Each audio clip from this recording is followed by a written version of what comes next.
A single father, a deserted road, a young woman left to die in a storm. What Dorian Flintwood discovered that rainy October evening wasn't just cruelty. It was the blueprint of a perfect crime, one that almost succeeded if he hadn't taken a wrong turn. This is the story of how a single decision changed 3 lives forever. Before we go on, tell us, where in the world are you watching from? We love seeing how far these stories reach. Rain poured in heavy sheets, the kind that makes you question every choice that brought you to this moment. Dorian Flintwood leaned forward, squinting through the downpour. His windshield wipers battled the storm as he carefully navigated the narrow, twisting road known as Old Mill Road. This wasn't where he was supposed to be. Construction on Highway 41 had detoured him onto this forgotten stretch of blacktop, a path cutting through farmland long left to rot. Ghost towns fading from memory. He was already late, already preparing the excuse he'd give his 12-year-old daughter Mella for missing piano practice. Again. Then he saw it. At first, it looked like a trick of the rain, a shape on the roadside, out of place. Wrong. His headlights caught it. A wheelchair. Someone was in it. His hands gripped the steering wheel tighter. The figure didn't move. Just sat there, hunched against the unrelenting rain. Without thinking, Dorian pulled over, hazard lights flashing crimson in the gray downpour. He stepped into the storm, shoes splashing through gravel puddles. As he approached, he heard it, sobbing.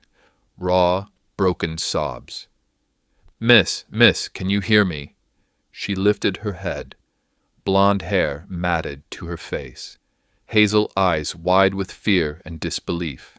She couldn't have been older than 23. "Please," she whispered, "don't leave me here." "I'm not going anywhere," Dorian said gently. "What's your name? What happened?" "I'm not going anywhere," Dorian said, and he meant every word. "What's your name? What happened?" She shivered so violently she could barely speak. Audrey Smith. They left me." Rage surged through Dorian, sharp and immediate. "Who left you?" But Audrey just shook her head, fresh tears mixed with the rain still clinging to her cheeks. Dorian didn't ask again. He gently scooped her from the wheelchair. She felt weightless, and carried her to his SUV. She didn't resist, just held onto his jacket with trembling hands. He folded the wheelchair with unsteady fingers, shoved it into the trunk, then jumped back into the vehicle. Inside, the heater blasted. Audrey clutched the coffee thermos he handed her, hands wrapped tightly around it. Still, her body shook, even with the blanket draped around her shoulders.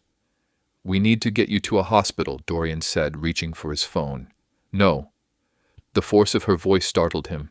"Please, no hospital. They'll find me. They'll finish what they started." Dorian turned in his seat, fully facing her. "Who will find you, Audrey?" She looked up, and in her eyes he saw it. Terror, real and raw. "My stepmother, my stepbrother, they did this. They left me there to die." The words lingered between them. Unbelievable. But Dorian didn't doubt her. Not with that look. He made a choice. Maybe foolish. Maybe fate. "All right, no hospital. But you need warmth, and you need to tell me everything."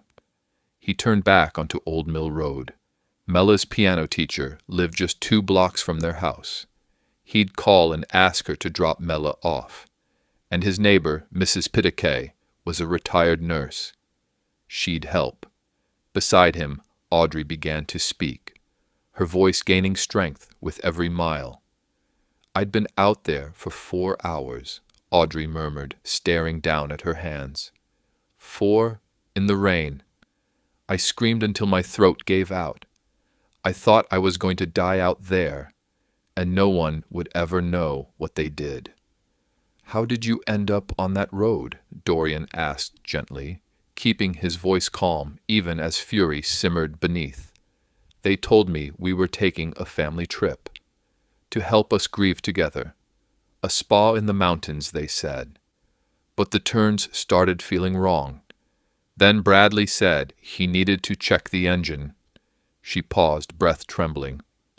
Francine and my stepmother said I should get some fresh air. The view was beautiful. They helped me into my chair, set me up on the roadside, and drove away. Dorian's knuckles went white on the steering wheel. They just left? He asked. Audrey nodded. I called out. Thought maybe they forgot something, but Bradley looked right at me, then turned and drove off. Dorian's chest tightened. When did your father pass? Audrey's eyes flicked up. 3 weeks ago, massive stroke. He was gone before the ambulance even got there. I'm sorry, Dorian said quietly. He meant it. He knew that ache too well. His wife had died unexpectedly 4 years ago. One moment, laughing at breakfast, the next gone. Thank you, Audrey whispered. He was everything to me, especially after my accident. Accident? Horseback riding? I was 15. One jump went wrong. I've been paralyzed from the waist down ever since. And your father took care of you? Always. He never made me feel like a burden. She paused. I thought Francine would love him. I thought Bradley cared. But the moment Dad was gone, it all changed. Dorian pulled into his driveway, a modest 2-story home nestled in a quiet Marietta neighborhood. Rain still tapped at the windshield. Through the blur, he saw the porch light glowing next door. Mrs. Pitakay was home. What changed 3 weeks ago? He asked, already suspecting the answer. Audrey gave a bitter smile. The will, it was read 2 days after the funeral. My father updated it 6 months ago. He left nearly everything to me. The house, his investments, even his classic car collection. Francine and Bradley got $50,000 each. That's it. Dorian blinked. $2 million. That's motive. They hid it well, Audrey continued. Said we should go away, heal as a family, and I believe them. You're not stupid, Dorian said firmly. You trusted people who were supposed to love you. That's not weakness. That's human. He got out, came around to her side, and gently lifted her again.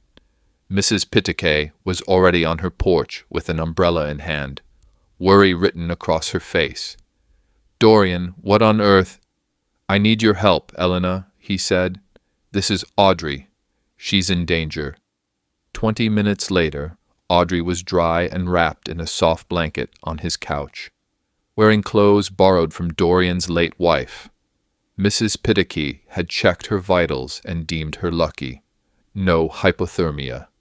Now she was making tea in the kitchen while Dorian called Mella's piano teacher. When Mella arrived home, she paused in the doorway, eyes wide.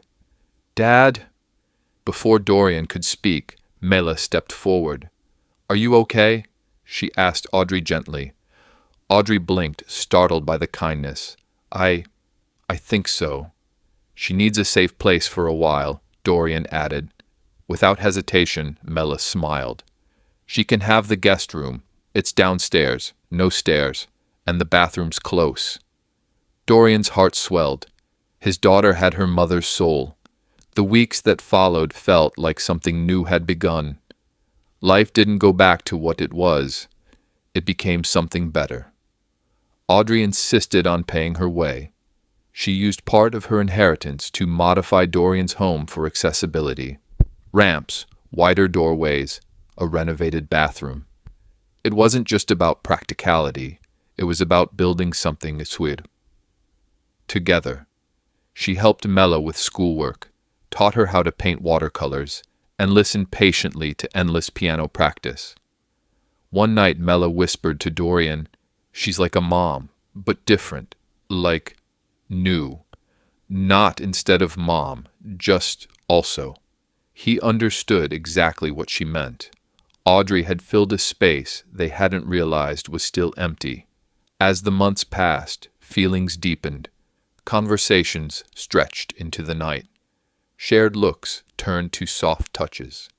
The quiet moments meant more than either could say. Mrs. Pitikay noticed first. "You smile again," she told Dorian one afternoon. "Real smile, like before."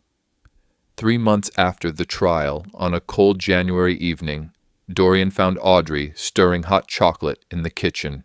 "Are you happy here?" he asked. She looked up, startled. "Of course. Why?" "Because you have options now.